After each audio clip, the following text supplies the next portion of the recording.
In the crowded cafeteria of Shadow Ridge High School, a quiet transfer student was about to face her worst nightmare. A routine lunch break turned deadly when three popular bullies closed in with phones ready, determined to publicly humiliate the mysterious new girl who dared to ignore their social hierarchy. Aria Seagal wasn't your typical high school outcast trying to blend in. For 16 years, she'd been secretly trained by one of the world's most legendary martial artists, her grandfather Steven Seagal, mastering disciplines in Aikido and Kenjutsu, known for developing the kind of lethal precision and philosophical control that could neutralize threats without destroying souls. When Brandon Torres and his crew staged a calculated attack to break her composure on camera, they had no idea they were provoking a storm disguised as stillness. Aria didn't explode. She redirected their aggression with surgical discipline that would trigger a viral media frenzy and expose the legacy she desperately fought to keep buried. What began as cafeteria theatrics would become a transformation that rippled through an entire community. Shadow Ridge High would never be the same after Aria Seagal taught the world that true power isn't about winning fights. It's about choosing not to fight when you have the strength to end everything in seconds. Before we jump back and tell us where you're tuning in from, and if this story touches you, make sure you're subscribed, because tomorrow I've saved something extra special for you. The Arizona sun blazed down on Shadow Ridge High School as Aria Seagal stepped out of her mother's sedan, backpack slung over one shoulder with practiced ease. The parking lot stretched before her like a battlefield, clusters of students marking their territory, car doors slamming, voices carrying across the asphalt in waves of teenage energy. She'd done this dance before. 7 schools in 4 years. Each time, the same ritual: assess, adapt, disappear. Remember what we talked about, her mother said through the open window, worry lines etched around her eyes. Elena Seagal had aged more than she should have in the past few years, constantly looking over her shoulder, constantly moving. Keep your head down. Be invisible. Aria nodded, already scanning the crowd with eyes that missed nothing. 2 exits. Visible from here. Football players clustered near the main entrance, loud, territorial. A group of theater kids by the side door, less likely to cause problems. She'd take the side entrance. I know, Mom. Just another school. But even as she said it, something felt different about this place. Maybe it was the way the desert stretched endlessly beyond the chain-link fence, or the stark beauty of the mountains rising in the distance. This felt like a place where secrets might actually stay buried. The hallways of Shadow Ridge buzzed with the familiar chaos of first period. Aria moved through the crowd like water, fluid and unremarkable. Her grandfather's voice echoed in her mind. The river doesn't fight the rocks, little crane. It flows around them, wearing them down with time and patience. She'd been Little Crane for as long as she could remember. Steven Seagal had given her the nickname during her first summer on his ranch, watching her practice the flowing movements of Aikido with the natural grace of someone born to it. That felt like a lifetime ago now. English class. 3rd row, 2nd.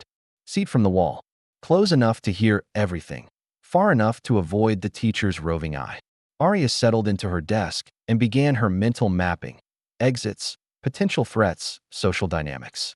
The teacher, Miss Chun, seemed sharp but fair. The class clown sat in the back corner, already cracking jokes. The overachiever in the front row had 3 different colored pens laid out in perfect alignment.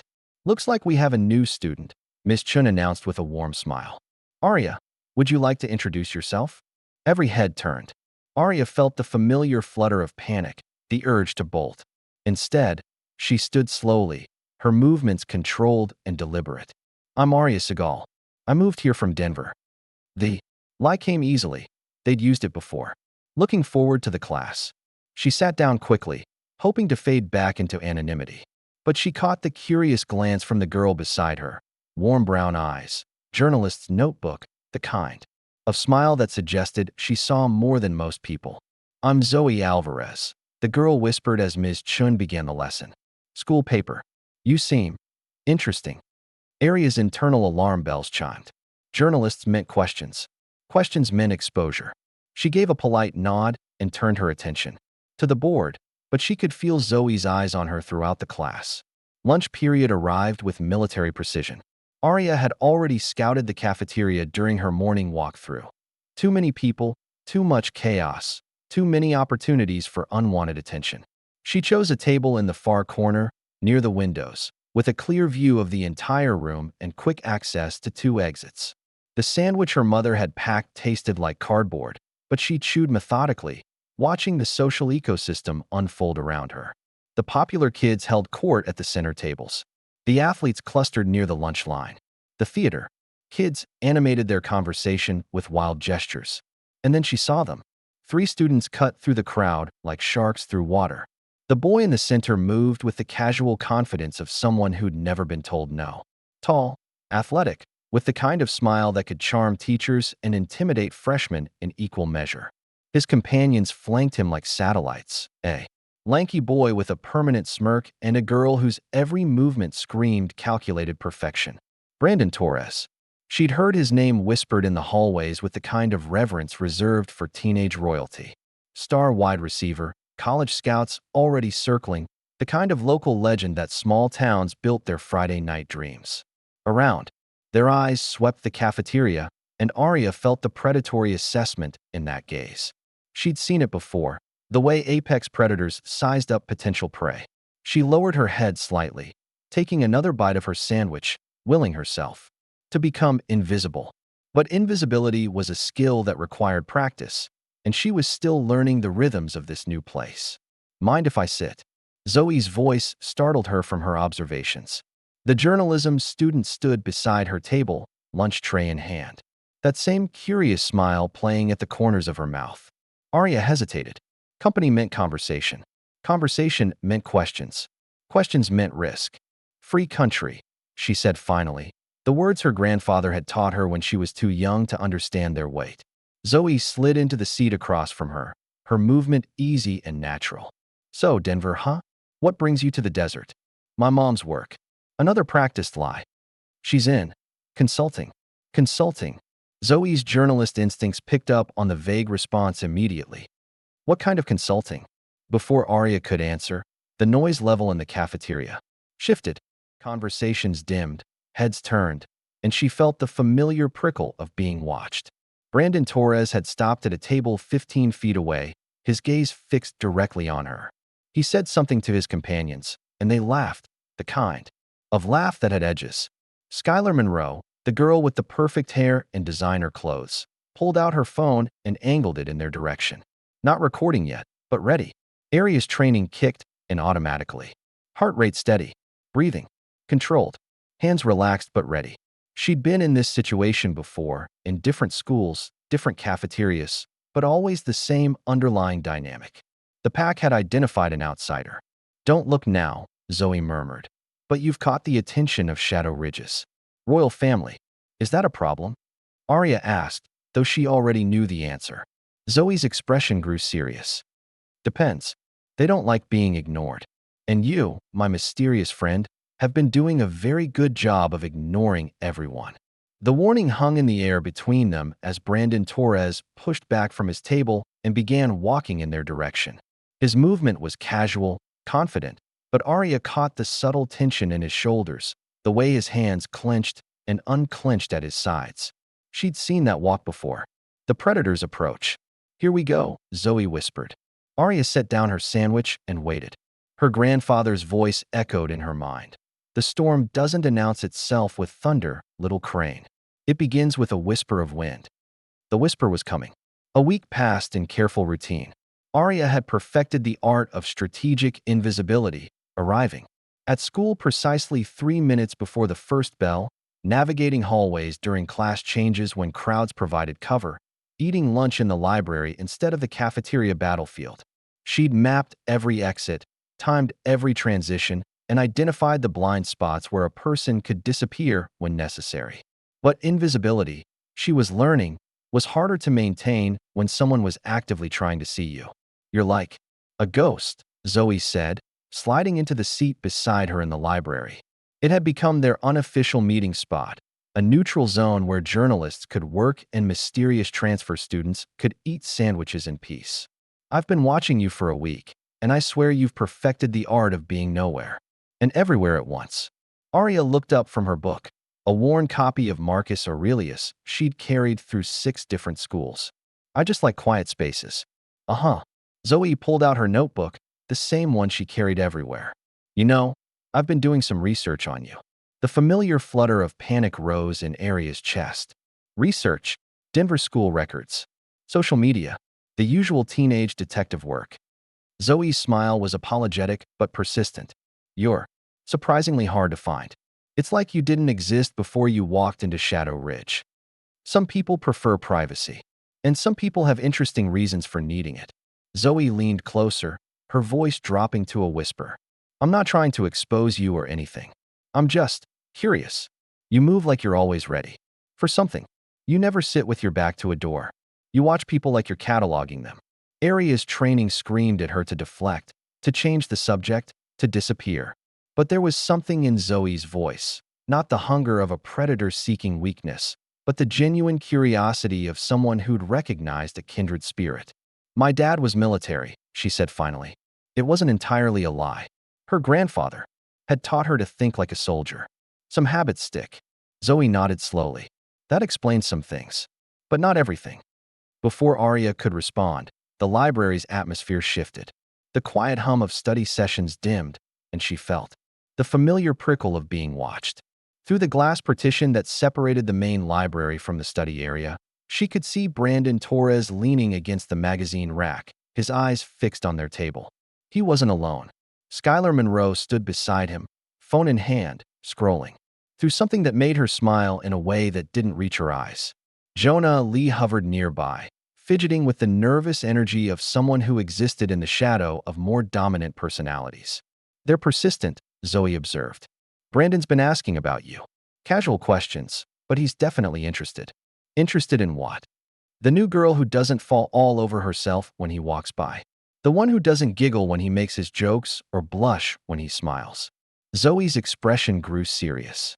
You have to understand, Brandon Torres has never met a girl who didn't want his attention. It's driving him crazy.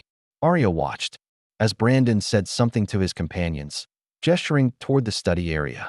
Skylar's smile widened, and she began typing on her phone with the rapid-fire intensity of someone crafting a social media post. What are they planning? Aria asked. Nothing good. Zoe closed her notebook with a snap. Brandon's ego has 2 settings, adored and threatened. And right now, you're threatening him just by existing. The next few days brought an escalation in attention that Aria couldn't ignore. Brandon and his crew began appearing in her peripheral vision with increasing frequency. Not close enough to be obvious, but near enough to make their presence felt. They'd linger by her locker between classes, sit at nearby tables during lunch, always just within earshot of her conversations with Zoe. It was psychological warfare, and Aria recognized the tactics. Create pressure without direct confrontation. Make the target feel watched, followed, exposed. Eventually, most people would crack, either by lashing out or by seeking protection through capitulation. But Aria wasn't most people. You're handling this really well, Zoe observed as they walked to PE class together.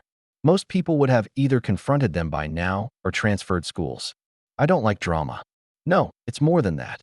Zoe studied her with those sharp journalist eyes. You're not scared of them. You're not even annoyed.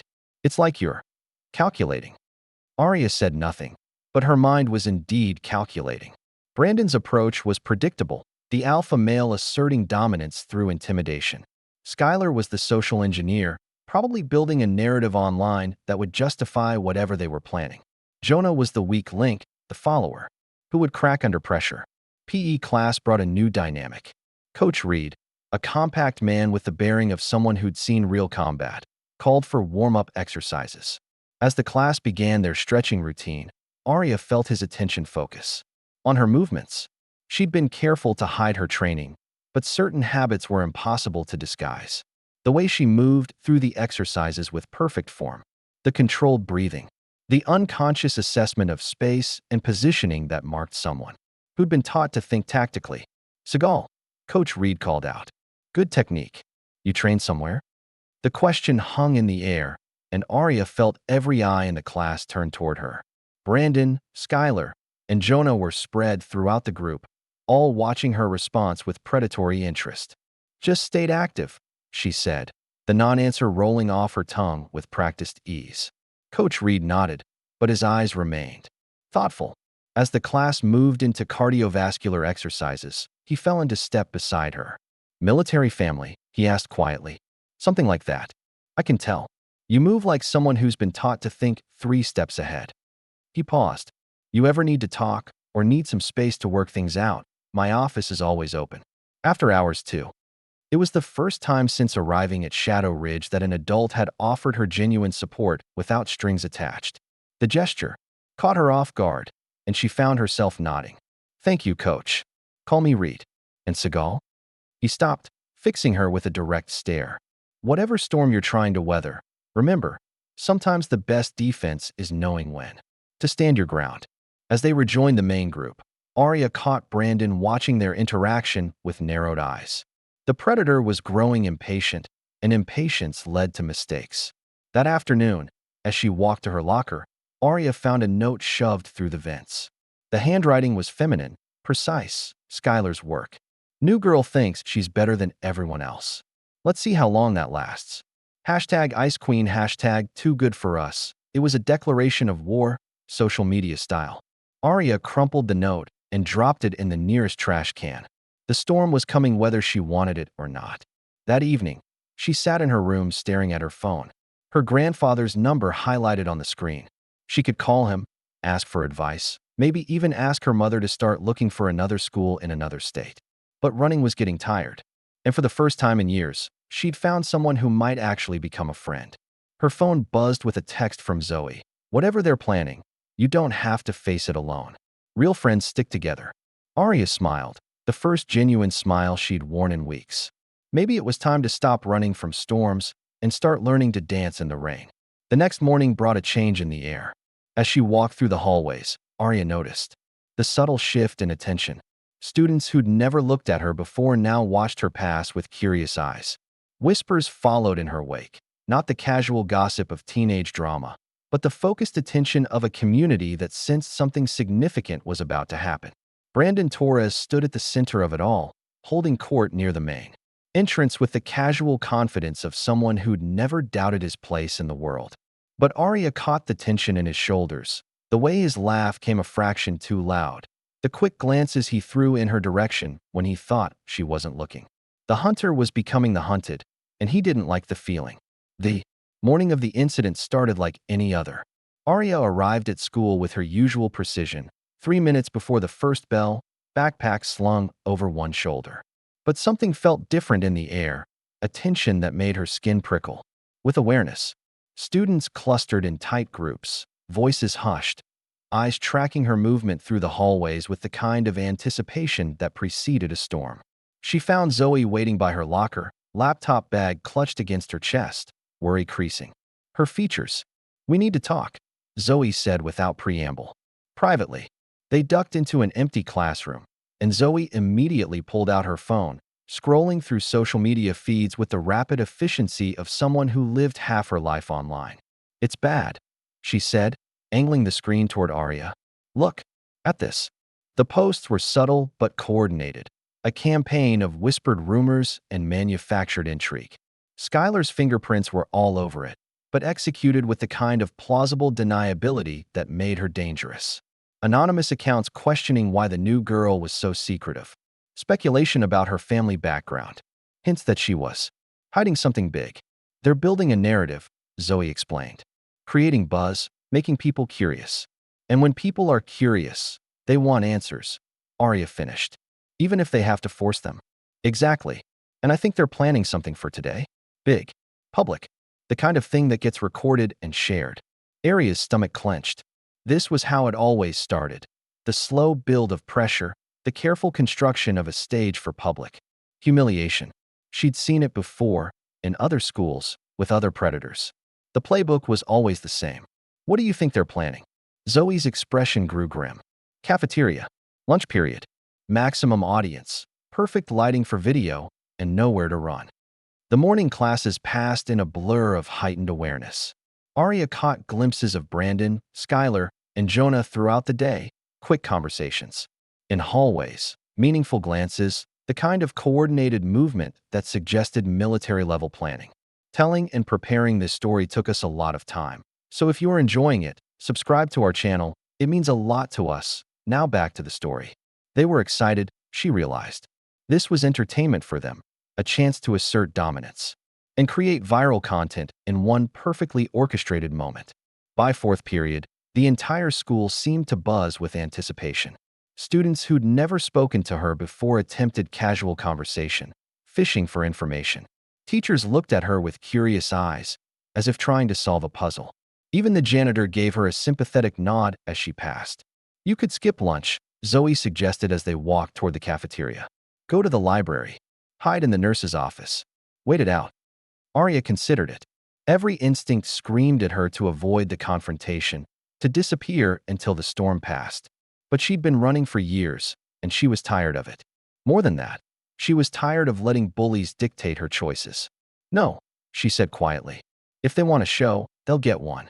The cafeteria was packed beyond capacity. Word had spread through the teenage grapevine with the speed of wildfire, and students pressed against the walls, phones already out, recording everything. The air crackled with anticipation, the kind of electric energy that preceded either a celebration or a catastrophe. Aria bought her usual lunch, sandwich, apple, water bottle, and surveyed the room. Her training kicked in automatically, cataloging exits, identifying potential allies and threats, calculating angles and distances. The setup was perfect for their purposes: maximum visibility, limited escape routes, and an audience primed for entertainment. She chose a table in the center of the room, ignoring Zoe's sharp intake of breath. What are you doing? Zoe whispered. You're making yourself a target. I'm already a target, Aria replied, unwrapping her sandwich with deliberate calm. Might as well choose the battlefield. From across the room, she could see Brandon, Skylar, and Jonah huddled together, their excitement barely contained. Skylar held her phone like a weapon, finger poised over the record button. Jonah fidgeted with nervous energy, glancing around the room to ensure maximum audience participation. Brandon stood slowly, his movement fluid and confident. This was his moment, the star quarterback about to make the winning play in front of a home crowd. He said something to his companions, and they laughed with the kind of manufactured enthusiasm that sounded hollow even from a distance. The cafeteria fell silent as he began walking toward Aria's table. Not the complete silence of a library, but the hushed anticipation of a theater audience waiting for the curtain to rise. Conversations stopped mid-sentence. Phones lifted. All eyes focused on the drama about to unfold. Aria took a bite of her sandwich, her movements deliberate and controlled. She'd been in this situation before, but never with such a large audience. The weight of their attention pressed down on her, but she refused to let it show. Brandon reached her table and stopped, towering over her with practiced intimidation. His friends flanked him, Skylar's phone now openly recording, Jonah's nervous laughter echoing in the sudden quiet. Well, Brandon said, his voice carrying across the silent cafeteria. If it isn't the Ice Queen herself, mind if we join you? Without waiting for permission, he slid into the seat across from her, his movement aggressive and territorial. Skylar and Jonah took positions on either side, completing the trap. Enjoying your lunch? Brandon asked, his tone friendly, but with an edge that made several students lean forward. You know, I've been watching you for weeks now. Very mysterious. Very exclusive. Aria said nothing, taking another bite of her sandwich. The calm acceptance of his presence seemed to throw him off balance, and she caught the flicker of uncertainty in his eyes. Not much of a talker, are you? Skylar chimed in, her voice honey-sweet, but with venom underneath. That's okay. Actions speak louder than words, right? As if on cue, Jonah stood up, his movement deliberately clumsy.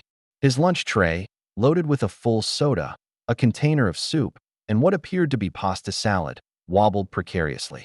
Oops, he said, his voice carrying across the silent room. Sorry about this. The tray tipped, and its contents cascaded across the table in a perfectly orchestrated accident. Soda splashed across Aria's shirt and jeans. Soup soaked into her backpack. Pasta salad scattered across the floor in a mess of chaos and humiliation. The cafeteria erupted in gasps and nervous laughter. Phones captured every moment, recording the mess from multiple angles. Skylar's smile was triumphant as she continued filming, already composing the caption that would accompany the viral video.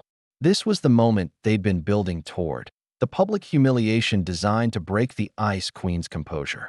The plan was simple: provoke a reaction, capture it on camera, and destroy her social standing with surgical precision.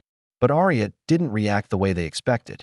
Instead of jumping up in shock or anger, she remained seated, looking down at the mess with an expression of calm assessment. The silence stretched for long seconds as everyone waited for her to explode, to cry, to give them the emotional breakdown they'd orchestrated. Instead, she reached for a napkin and began cleaning the table with methodical precision. "Accidents happen," she said quietly, her voice carrying despite its softness. "No big deal." The response was so unexpected that it threw the entire cafeteria off balance. This wasn't how the script was supposed to go. The victim was supposed to be humiliated, not gracious. The Ice Queen was supposed to crack, not demonstrate the kind of composure that made her tormentors look petty and cruel. Brandon's confidence wavered. Skylar's smile faltered. Jonah looked around nervously, as if realizing for the first time that he'd just dumped food on someone who'd done nothing to deserve it. Aria stood slowly, her movements controlled and deliberate. She gathered the wet napkins and began picking up the larger pieces of debris, her actions those of someone cleaning up after a child's mistake rather than responding to a calculated attack.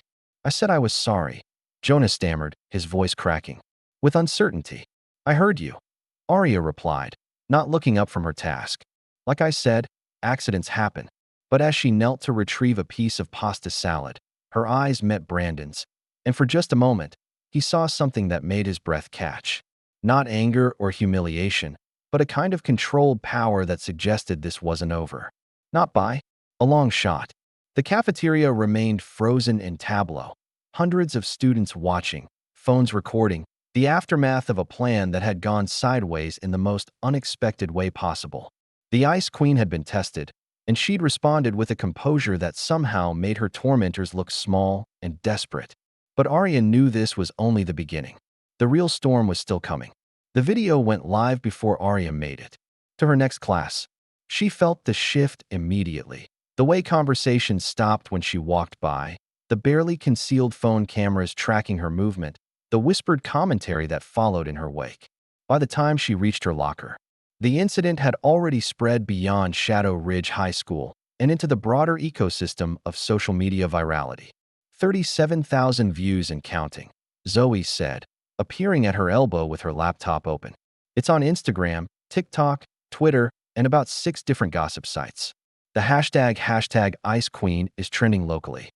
Aria stared at the screen, watching herself clean up the mess with that same controlled composure she'd felt in the moment. The video was shot from multiple angles, phones held high, creating a full documentary of the incident. The comments section was already exploding, with reactions ranging from admiration to mockery to genuine confusion. "Some people are calling you inspirational," Zoe continued, scrolling through the responses. "Others are saying you're fake, that no one's that calm unless they're hiding something big. And there's a whole thread of people trying to figure out who you really are." "What did they caption it?" Aria asked, though she already suspected the answer. "Ice Queen gets served, but watch what happens next." Skylar's really milking the mystery angle. She's posting follow-up videos, building a whole narrative around your reaction. Aria closed her locker and leaned against it, feeling the weight of hundreds of eyes on her. This was the nightmare scenario she'd been trying to avoid for years. Public attention, viral exposure, the kind of scrutiny that inevitably led to someone digging deeper and uncovering the truth about her family. "The worst part," Zoe continued, "is that it's working. Everyone's talking about you. The mysterious new girl who doesn't break, who doesn't react like a normal person. People are fascinated. And that's a problem. It's a problem if you're trying to stay invisible." "But Aria," Zoe closed her laptop and looked at her seriously. "What if you're done hiding? What if this is actually an opportunity?" Before Aria could respond, her phone buzzed with a text from her mother. "Saw the video. Are you okay? Do we need to talk about moving again?" The message hit her like a physical blow. Moving again. Another school, another identity, another carefully constructed life abandoned because she couldn't manage to stay invisible. The thought filled her with exhaustion that went deeper than physical fatigue. "I need some air," she said, pushing past Zoe toward the exit. The afternoon. Desert sun was brutal, but Aria welcomed the heat. She found a spot behind the gym where she could sit in relative privacy, her back against the building, eyes closed, trying to center herself the way her grandfather had taught her. Breathe in for 4 counts, hold for 4, out for 4. His voice echoed in her memory. "The storm passes, little crane. It always passes." But this storm felt different. More personal. More dangerous. Her phone buzzed again, and she expected another worried message from her mother. Instead, she found a text from an unknown number. "Saw the video. You handled that well. But be careful. They're not done with you." A friend. Aria stared at the message, her training immediately shifting into high alert. Someone was watching. Her. Someone who knew more about the situation than they were letting on. The message could be from a concerned student, a teacher, or something more sinister entirely. She was about to delete it when another text arrived, this one from her grandfather. "Your mother sent me a video. Impressed by your composure. Remember, the river that survives the flood is the one that bends without breaking. Call me tonight." The familiar warmth of his words helped ease some of the tension in her chest. Steven Seagal had weathered more storms than she could imagine, and he'd always been her anchor when the world felt too chaotic to navigate. "There you are." Coach Reed's voice made her jump. He rounded the corner of the building, his expression concerned but not judgmental. "Mind if I sit?" Aria shrugged, and he settled beside her on the ground with the easy comfort of someone who'd spent plenty of time in less comfortable positions. "Hell of a day," he said after a moment. "You could say that. I saw the video. Multiple times, actually. Half the faculty's been watching it, trying to figure out what to make of it all." He paused. "You handled yourself well. Most kids would have either broken down or lashed out. I don't like giving people what they want when they want it for the wrong reasons." Reed nodded slowly. "That's wisdom beyond your years. But I'm curious, where does that kind of control come from? Because what I saw in that cafeteria wasn't just teenage composure. That was training." Aria felt the familiar flutter of panic. Even here, in what should have been a safe space, the questions were coming. "I told you, my family's military adjacent." "Uh-huh. And I told you I can spot military training from a mile away. What you displayed today wasn't just discipline. It was martial arts discipline. Specific, high-level, and deeply ingrained." The silence stretched between them, heavy with unspoken truths. Aria could feel Reed's eyes on her, patient but persistent. The kind of attention that came from someone who'd interrogated enough people to know when they were holding back. "Look," he said finally, "I don't need to know your secrets. But I do need to know if you're safe. Because whatever Brandon Torres and his crew are planning next, it's going to be bigger than spilled food. They're embarrassed, their plan backfired. And now they're dealing with a viral video that makes them look like petty bullies picking on someone with more class than they'll ever have. Asterisk. Or the journalism room. Anywhere but here. Running away doesn't solve anything." Aria replied. "It just postpones the inevitable. Sometimes postponing is enough. Sometimes the storm passes on its own." Aria shook her head. "Not this storm. This one's been building for too long." They entered the cafeteria together, and the noise level immediately shifted. Not silence. That would have been too obvious, but a subtle change in tone, conversations becoming more focused, more urgent. Phones appeared as if by magic, recording everything with the dedication of war correspondents. Aria bought her usual lunch and chose a table near the center of the room. The same table where the previous day's incident had occurred. She unwrapped her sandwich with deliberate calm, every movement controlled and precise. "Aria," Zoe whispered. "They're coming." Brandon Torres moved through the cafeteria like a shark through bloodied water. His confidence was back, but it had a harder edge now, the kind of desperate bravado that came from someone who'd been publicly embarrassed and was determined to reclaim his territory. Skylar and Jonah flanked him, but their body language was different from the day before. Skylar's smile was razor-sharp, her phone already recording. Jonah's nervous energy had transformed into something more aggressive, more focused. They reached Aria's table and formed a loose semicircle around her, cutting off her most direct escape routes.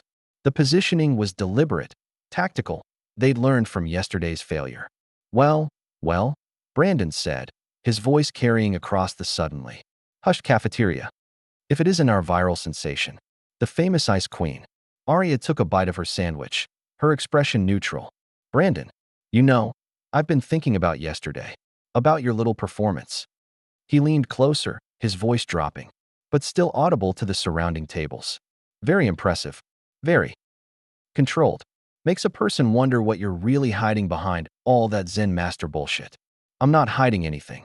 No? Because see, that's the thing about people who are too controlled. Too perfect. They're usually overcompensating. For something. Something they don't want the world to see. Skylar moved to Aria's left, her phone capturing every angle. We've been doing some research on you, mystery girl. And it's funny, you're surprisingly hard to research. It's like you didn't exist before you walked into Shadow Ridge.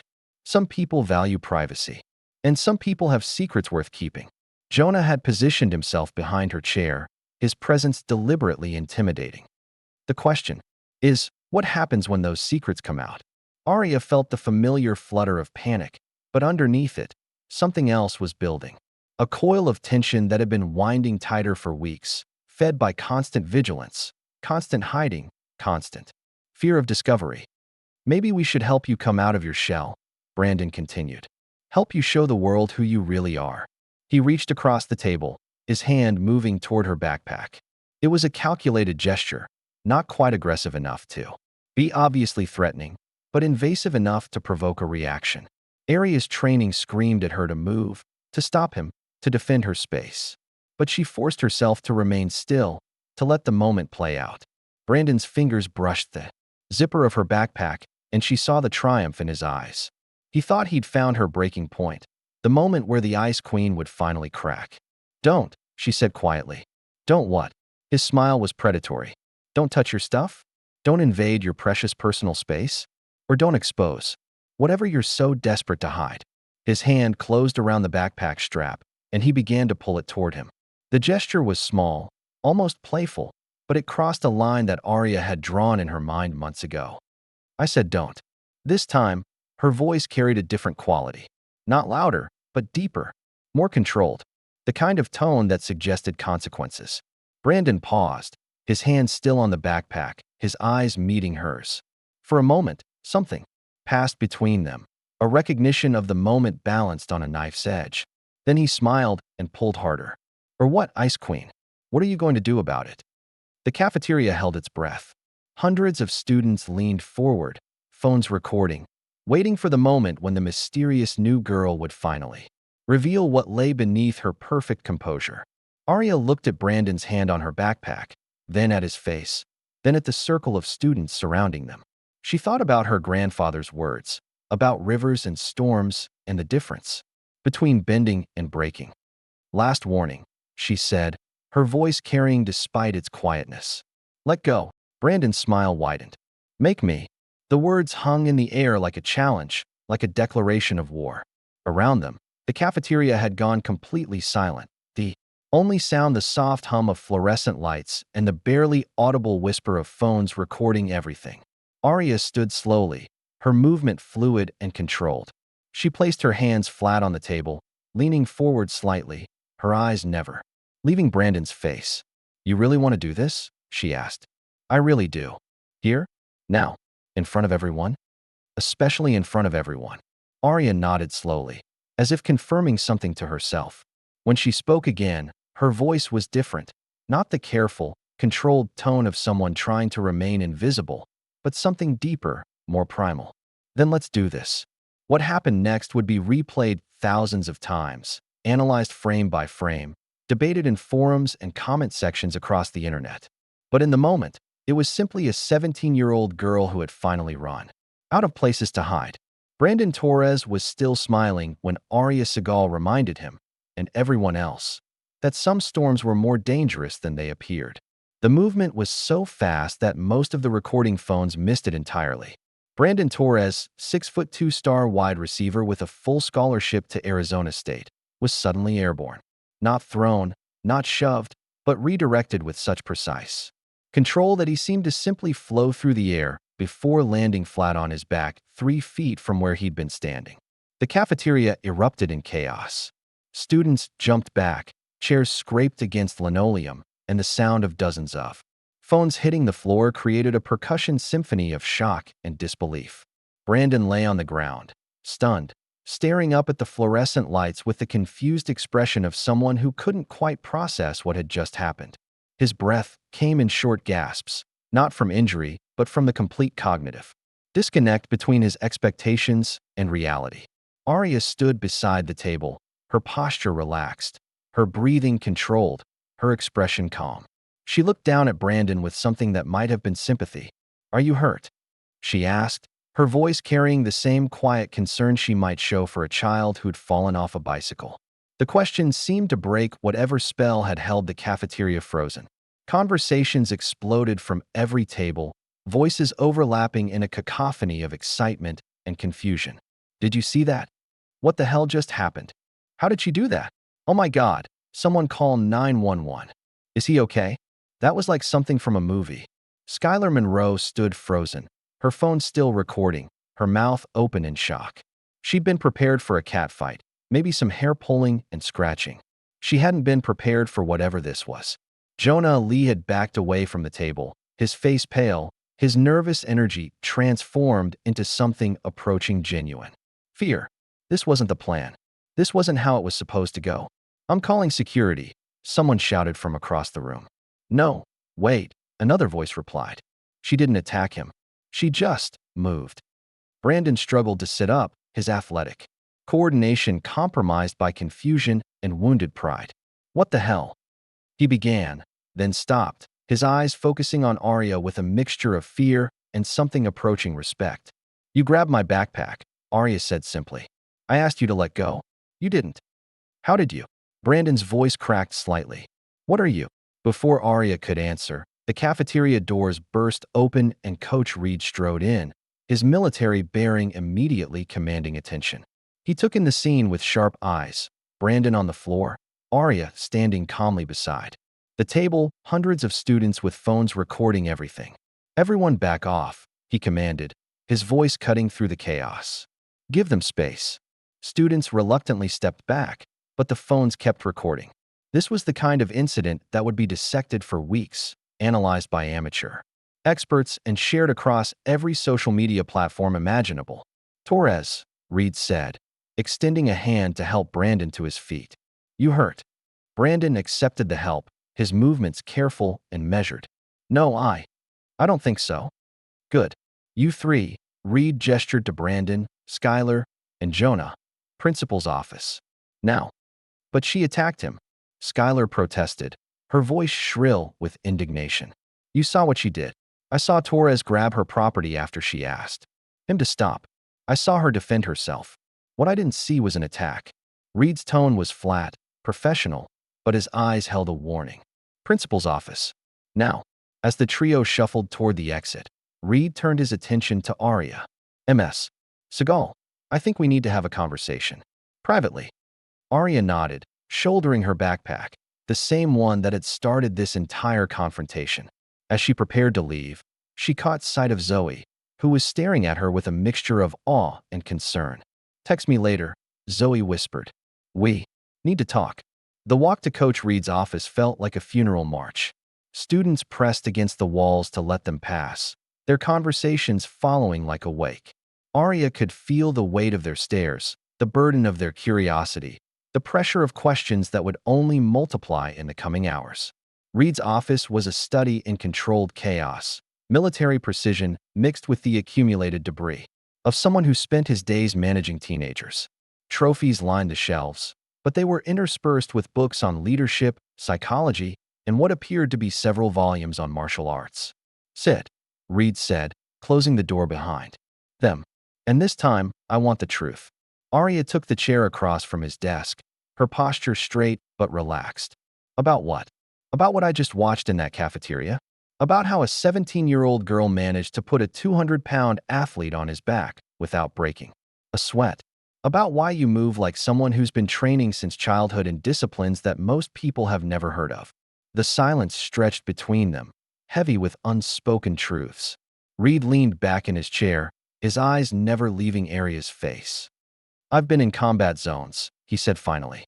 "I've worked with special forces, trained with experts in a dozen different fighting styles. What I saw out there wasn't luck, and it wasn't adrenaline. That was technique. High-level, deeply ingrained, muscle memory technique. Aria said nothing, but her knuckles whitened slightly as she gripped the arms of her chair. So I'm going to ask you again, Reed continued. Who are you, really? And who taught you to move like that? The question hung in the air like a sword. Aria could feel the weight of secrets pressing down on her, the careful architecture of lies and half-truths she'd built to protect herself and her family. My grandfather, she said finally. Your grandfather? He was in the military. Special forces. He taught me some things. Self-defense. Discipline. Reed nodded slowly. Special forces. Which unit? I don't know. He doesn't talk about it much. Uh-huh. And this grandfather of yours, does he have a name? Aria's phone buzzed in her pocket. Then again. Then a third time in rapid succession.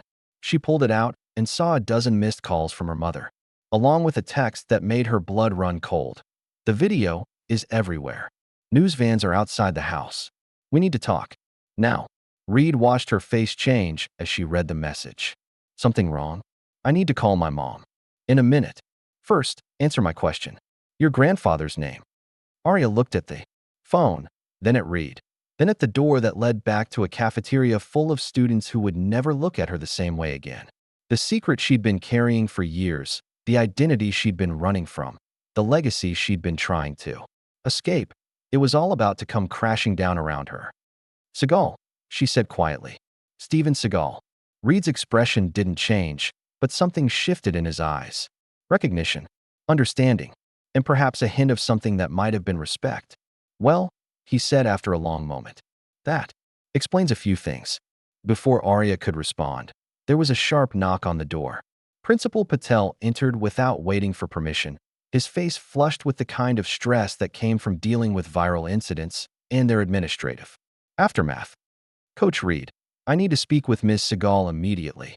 There are reporters calling, district officials asking questions, and apparently someone has identified her as Steven Seagal's granddaughter, Reed finished.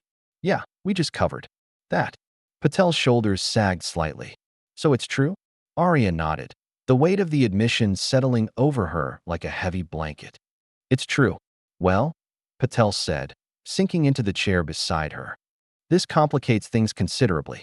Outside the office, Aria could hear the sounds of Shadow Ridge High School continuing its daily routine.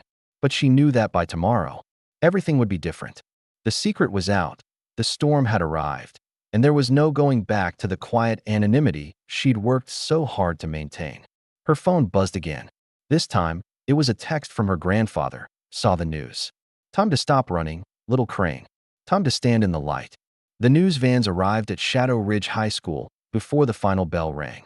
Aria watched from Principal Patel's office window as reporters set up their equipment on the sidewalk. Outside the school property, their cameras pointed toward the building like weapons. Students pressed against windows throughout the school, phones out, recording the media circus that had erupted around one viral cafeteria incident. This is a nightmare, Patel muttered, pacing behind his desk. I've got the district office breathing down my neck, parents calling about their children's safety, and reporters asking if we're harboring some kind of teenage vigilante. She's not a vigilante, Coach Reed said from his position by the door. She's a kid who defended herself when a bully wouldn't take no for an answer. A kid whose grandfather happens to be one of the most famous action stars in the world, Patel replied. Do you have any idea what this means for the school? For the district? The liability issues alone. What do I do now, she asked. You stand up. You speak your truth. And you show the world that strength isn't about fighting. It's about choosing not to fight when you could. When she returned to the office, the dynamics had shifted. Patel was on the phone with someone from the district office, his voice tense but professional. Coach Reed was reading something on his computer screen, his expression thoughtful. What's happening? Aria asked. Good news and bad news, Reed replied. The good news is that the district is backing the school's handling of the situation. They're calling it a case of justified self-defense against harassment. And the bad news? The story's gone national. CNN, Fox, ESPN, everyone wants to interview you. And apparently, Brandon Torres' father is considering pressing charges. Aria felt her stomach drop. Charges. His lawyer is claiming assault. Says you used excessive force against his son. That's ridiculous, Zoe interjected. I have video from 6 different angles. Brandon grabbed her property after she asked him to stop. She defended herself with minimal force. He wasn't even injured. Logic doesn't always prevail in these situations, Reed said, especially when there are college scholarships and family reputations at stake. Aria's phone buzzed with a text from her mother. Coming to pick you up. We need to talk about next steps. I want to make a statement, Aria said suddenly. Patel looked up from his phone call. What kind of statement? A public one. To the press. To set the record straight. Absolutely not, Patel replied. The legal implications alone. I'm not going to hide anymore. Aria interrupted. I'm not going to let other people define my story. If I'm going to be a symbol for something, I want it to be for the right reasons. Coach Reed studied her with shrewd eyes. You sure about this? Once you step into that spotlight, there's no going back. I'm sure. Zoe grinned. Then let's make sure you tell the story the right way. I've got connections with some legitimate journalists who specialize in youth issues. People who will ask the right questions and present the facts fairly. As they began planning Aria's first public statement, she felt something shift inside her. The fear was still there, but it was tempered now by something else. A sense of purpose, of ownership over her own narrative. She thought about her grandfather's words. You stand up. You speak your truth. It was time to stop running from who she was and start running toward who she could become. The gymnasium at Shadow Ridge High School had never seen anything like it. What had started as a modest martial arts club demonstration had transformed into something approaching a media event.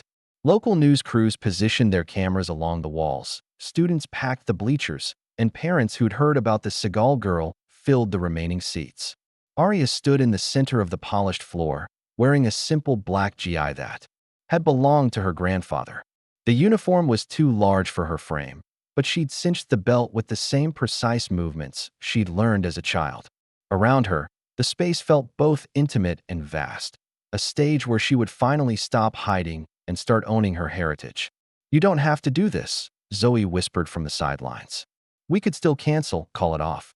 No, Aria replied, her voice steady. This is exactly what I need to do. Coach Reed stepped forward, his voice carrying across the gymnasium. Ladies and gentlemen, thank you for coming. What you're about to see is not a performance or a demonstration of violence. It's a display of discipline, respect, and the kind of self-control that turns strength into wisdom. The crowd settled into expectant silence. Aria closed her eyes, centering herself the way her grandfather had taught her, feeling the familiar calm that came before any formal practice. When she opened her eyes, she was no longer the frightened teenager who'd spent months trying to disappear. She was the granddaughter of Steven Seagal, trained in ancient arts, carrying forward a legacy of controlled power and philosophical depth. She began with a simple kata, a series of movements that flowed like water, each gesture precise and purposeful. Her hands moved in arcs that suggested both attack and defense, her footwork creating patterns that spoke of balance and centeredness. The gymnasium watched in fascination as she demonstrated the fluid redirection techniques of Aikido, the measured strikes of karate, and the flowing movements of Tai Chi, each sequence built on the last, creating a narrative of martial philosophy made manifest. Martial arts, she said, her voice carrying without strain across the space, isn't about fighting. It's about understanding yourself so deeply that you rarely need to fight at all. She moved into a more complex sequence, her movements becoming faster but never frantic, more intricate but never chaotic. The GI sleeves flowed around her arms like liquid shadow, and her bare feet made no sound against the polished floor. In the bleachers, students who'd only known her as the quiet new girl watched with growing amazement. This was the same person who'd calmly cleaned up spilled food, who'd asked Brandon Torres if he was hurt after defending herself, who'd carried herself with unshakable composure through 2 days of media circus. The goal, Aria continued, transitioning into a series of defensive movements, is never to win. It's to protect, to preserve life and dignity, both yours and your opponent's. She paused, standing in the center of the floor, her breathing controlled despite the physical exertion. Yesterday, someone grabbed my property after I asked them to stop. I could have hurt them. I could have used my training to cause real damage. Instead, I chose to redirect their energy to protect myself while preserving their safety. The crowd was completely silent now, hanging on her words. That's what my grandfather taught me. That true strength isn't about what you can do. It's about what you choose not to do when you have the power to do it. She moved into her final sequence, a flowing combination that seemed to tell a story of conflict and resolution, of tension and release. Her movements were so fluid that they seemed choreographed, but there was an underlying precision that spoke of years of disciplined practice. As she finished, settling into a final bow, the gymnasium erupted in applause. But it wasn't the wild cheering of entertainment. It was the respectful recognition of something profound and meaningful. Coach Reed stepped forward. Questions. A hand shot up from the student section. Are you really Steven Seagal's granddaughter? Aria nodded. I am. Why did you keep it secret?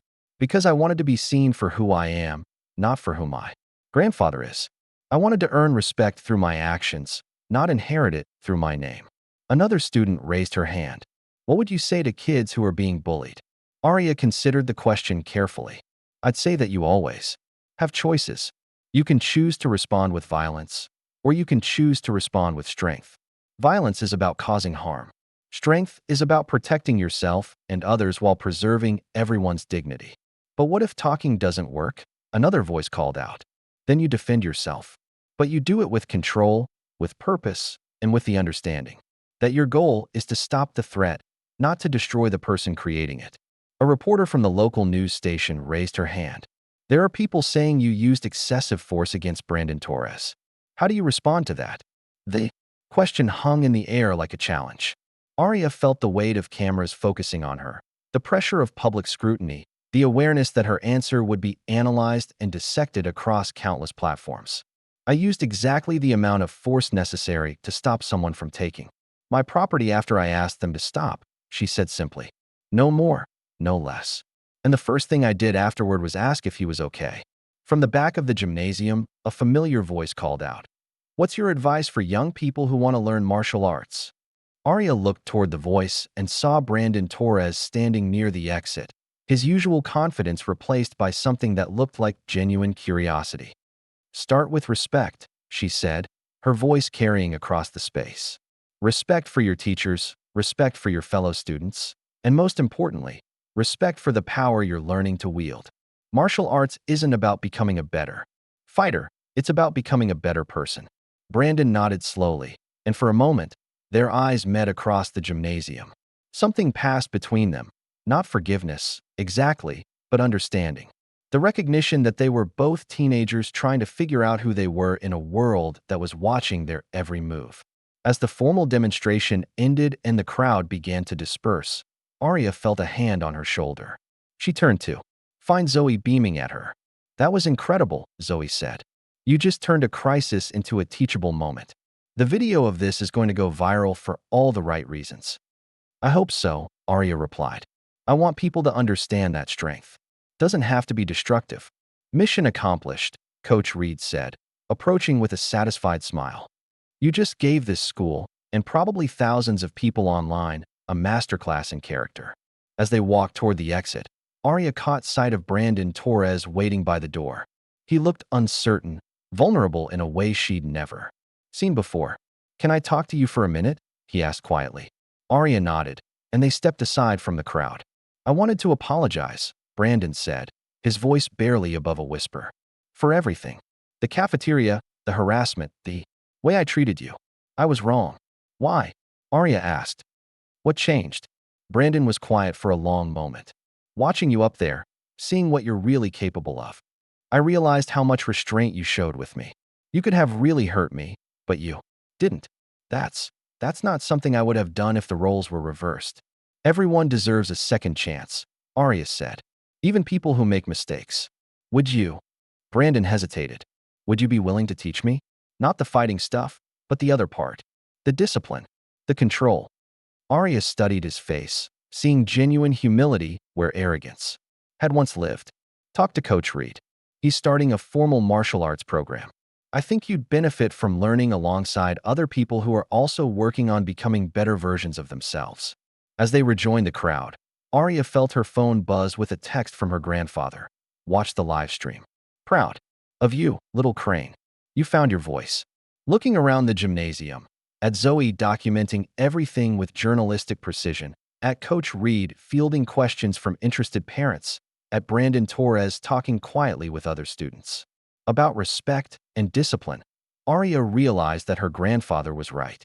The martial arts club at Shadow Ridge High School grew from 5 curious students to over 30 in the span of a week.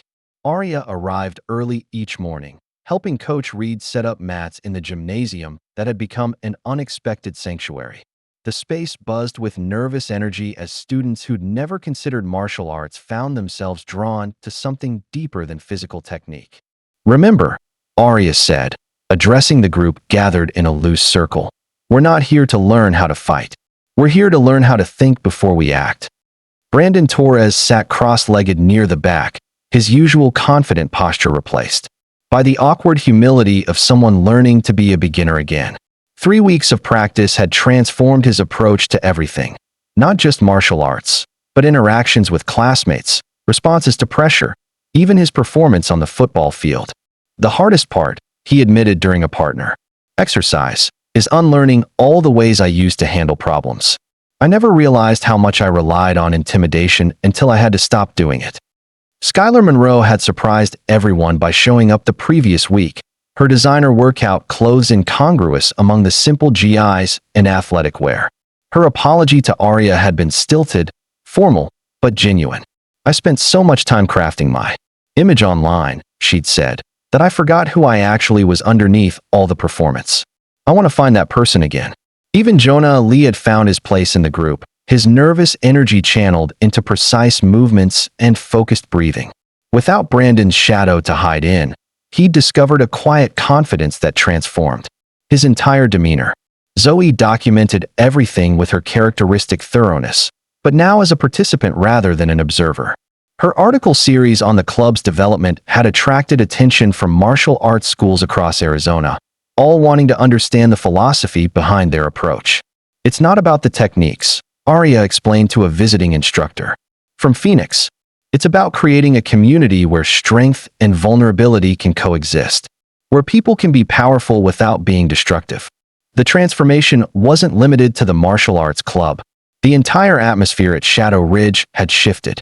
Hallway confrontations decreased. Students began walking away from conflicts instead of escalating them. Teachers reported a noticeable change in classroom dynamics. Principal Patel had initially worried about liability issues, but the program's success spoke for itself. Disciplinary incidents had dropped 20%. Student satisfaction surveys showed marked improvement. Parents were asking how to bring similar programs to other schools. "You've created something special here," Coach Reed told Aria as they watched the latest group of students practice controlled breathing exercises. "This is bigger than martial arts. You're teaching them how to be better human beings." Aria smiled, watching Brandon guide a nervous freshman through a basic defensive stance with patience she never would have expected from the former bully. "My grandfather always said that the best teachers are the ones who are still learning." The healing was gradual but genuine, building trust through shared practice and mutual respect. The local pizza restaurant had never hosted anything quite like it. 8 teenagers crowded around a corner booth, their conversation a mix of martial arts philosophy, weekend plans, and the kind of easy banter that marked genuine friendship. Aria sat at the center of the group, no longer the isolated new girl, but the quiet anchor around which their unlikely community had formed. "I still can't believe Coach Reed wants us to demonstrate at the state tournament," Jonah said, cheese stretching from his slice to his mouth. 6 months ago, I couldn't do a proper push-up. 6 months ago, you were helping Brandon and Skylar plan my public humiliation," Aria replied with a grin. "People change. We all changed," Brandon added quietly. "Some of us just had farther to go." The group had become an unexpected family unit, bonded by shared growth rather than shared interests. They came from different social circles, different backgrounds, different goals, but they'd found common ground in the pursuit of becoming better versions of themselves. Skylar pulled out her phone, not to record or post, but to show them a message she'd received. "Look at this. A girl from my old school in California saw our demonstration video. She wants to know how to start a program like ours." "That's the 15th inquiry this week," Zoe noted, consulting her reporter's notebook. Schools in 4 different states want to replicate what we're doing here. Aria's phone buzzed with a text from her grandfather. Saw the tournament footage. You found your purpose, little crane. The student has become the teacher. The message filled her with quiet satisfaction. For months, she'd been running from her identity, trying to escape the weight of her family name. Now she understood that identity wasn't about escaping legacy. It was about choosing how to honor it. Earth to Aria, Brandon said, waving a hand. In front of her face. You're doing that Zen thing again. Just thinking about how different everything is now, she replied. 6 months ago, I thought my biggest challenge was staying invisible. Now your biggest challenge is handling all the people who want to be visible like you, Skylar added. The interview requests, the documentary proposals, the martial arts schools wanting endorsements. I'm not interested in being famous, Aria said firmly. I'm interested in being useful. Coach Reed appeared at their table, his timing impeccable. As always. Mind if I interrupt? I've got some news. The group looked up expectantly. The district approved funding for a full martial arts curriculum, he announced. Starting next semester, we'll be offering classes for credit. Aria, they want you to be the assistant instructor. The table erupted in cheers and congratulations, but Aria felt a moment of panic. Teaching meant responsibility, visibility, commitment to staying in one place when her instincts still whispered about the safety of movement. You don't have to decide right now, Reed continued, reading her expression. But think about it. You've already changed one school. Imagine what you could do with time and resources. As they left the restaurant that evening, walking through the warm Arizona night, Aria found herself flanked by friends who would have been unimaginable 6 months earlier. Brandon walked beside her, no longer the predator but the protector of younger students. Skylar had traded her manipulative social media presence for thoughtful documentation of their program's growth. Jonah had found confidence without cruelty. Whatever you decide about the teaching position, Zoe said, just remember, you're not hiding anymore. You don't have to carry everything alone. Aria's phone lit up with another text from her grandfather. Strength doesn't hide, it stands. Calm in the storm. Proud of you, little crane. Looking at her friends, thinking about the students who'd found purpose in their program, considering the schools across the country asking for guidance, Aria realized she wasn't carrying anything alone anymore. She'd found her storm, walked through it, and discovered that the other side held not just survival, but community. Her phone buzzed one final time. Coach Reed, with details about a regional demonstration that would showcase their approach to martial arts education.